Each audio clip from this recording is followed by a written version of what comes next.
So hi, Jimmy Bull, manager of AFC Totton. Congratulations once again on achieving promotion to the National League South last season. What's it been like for you since then in terms of trying to get ready for the new season ahead?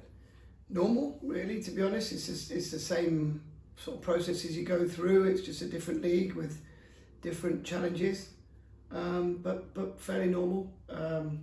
Just about to go on my break. I'd sort of leave my break until the end so that hopefully all the business is done and I can go away with a clear head and then come back refreshed. So it's normal kind of off-season stuff.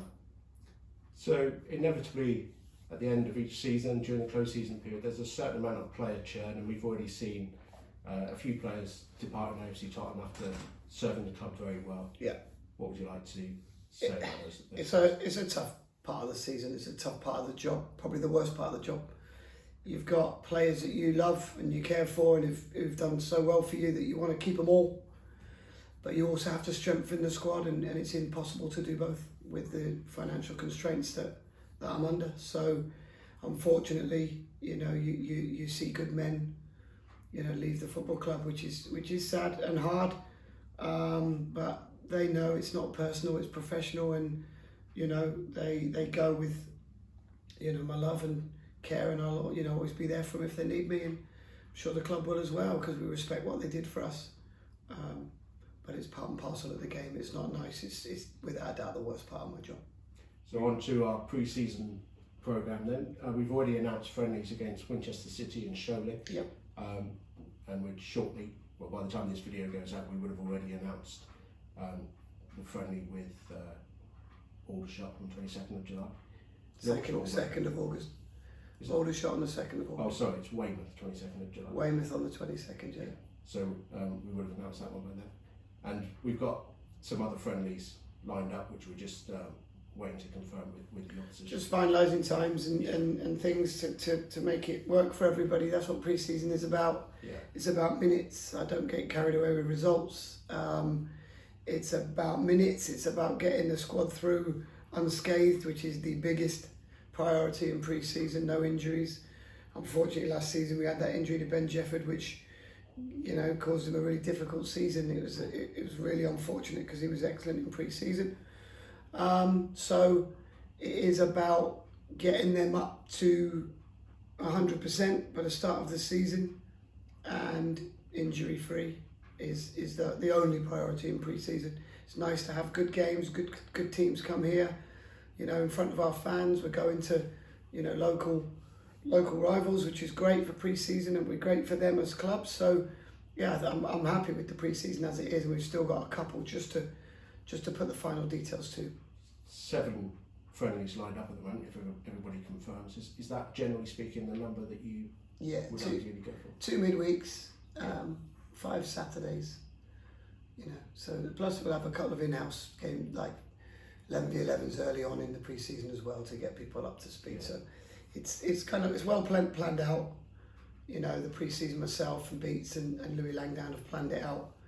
Well, by the time we start, we'll have planned it to within an inch of its life. So it'll be well thought out and well planned out. Like I said, everything is crossed for injury-free. Players get through, but how you plan it, and if you plan it in detail, you can never plan for injuries and knocks and things, like what happened at GFC. But we can do our best to have them strong, flexible for those games and ready to compete.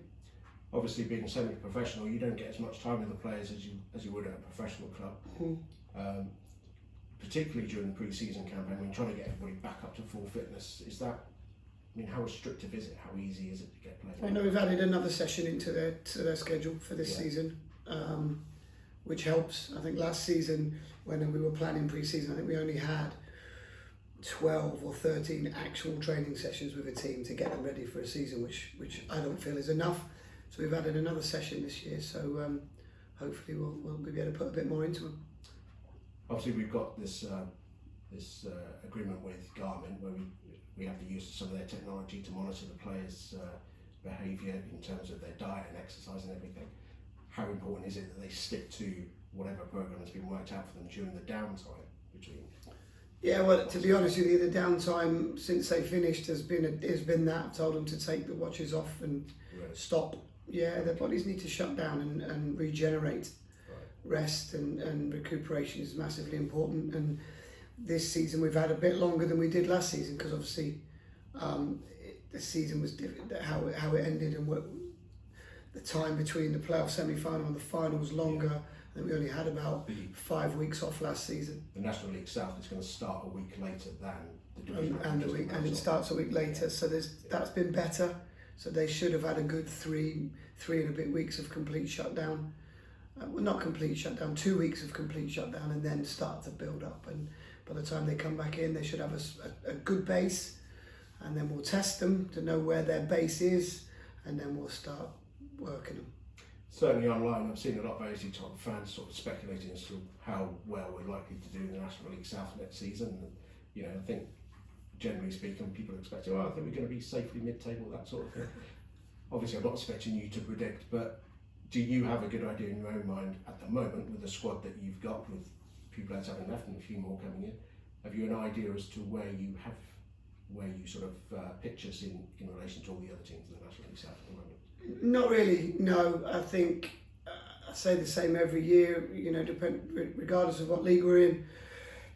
I'm just going to focus on winning games of football, winning as many as I can. I might pop my head up around February time and see where we are, to see what, you know, is necessary for one thing or another. But I'm going to just focus on winning games of football and see where the end brings us out. You're always confident, you're always full of belief, you always attack a season with the goal of winning it. You're always, you know, brave in what you put out there. So I'm just going to say we're going to try and win as many games as we can, like I've said the last 3 seasons, and see where the end brings us out. But I'm happy with the squad as it stands, with the signings I've made, and if I can get these last couple, 2, maybe 3 over the line, then I'll be really, really pleased, and I'm sure the fans will be. Are there any fixtures in particular that you're looking forward to next season, maybe against clubs you've come up against? I think they'll all be great tests, you know. I think they'll all be great tests. It's an extremely strong league when you look down it, and I'm looking forward to all of it. I'm looking forward to finding out where we're at. And that'll happen pretty quickly. Once the schedule comes out, we see what we've got. We'll go and face up to every challenge with some bravery and no fear, and see where it brings us out. I think it'll be different. You know, we won't be there to be shot down. We won't be there to be stopped, if you like, which I think we were most of last season by a lot of people. So that will be slightly different, maybe a bit more open. I don't know. So we'll have to take everything as it comes. Do our due diligence on the teams, do our prep. Players will have to listen, players will have to execute plans and execute technique, and hopefully we'll have enough. So Jimmy, just to round this off then, do you want to give a message to the fans ahead of the upcoming 2025-26 season? Come and enjoy it. Come and enjoy it because it'll be exciting. I'm really pleased with how the squad's looking. They'll see the announcements in due course. And I'm sure they'll be quite happy with what we've done, and as excited as I am now for the start of it all, and get it all back up and running again, and have football to look forward to on a Saturday. So just enjoy it, just come along, support like they have. Hopefully we've attracted some more fans, more people to get behind us, because I'm sure anybody who came along to those 2 playoff games got their full value and money's worth, and will be hopefully thinking about coming and watching us a little bit more next season, because, you know, we are an exciting side. The stats would suggest that we're an exciting side, and we're going to have that same philosophy and mentality going into this next season. So come along, enjoy it, support us. You won't be disappointed. Okay, Jim, thank you very much, and we'll see you at the first pre-season friendly away at Winchester City on Saturday the 5th of July, 3 o'clock kickoff. Great. Thanks, pal. Thank you.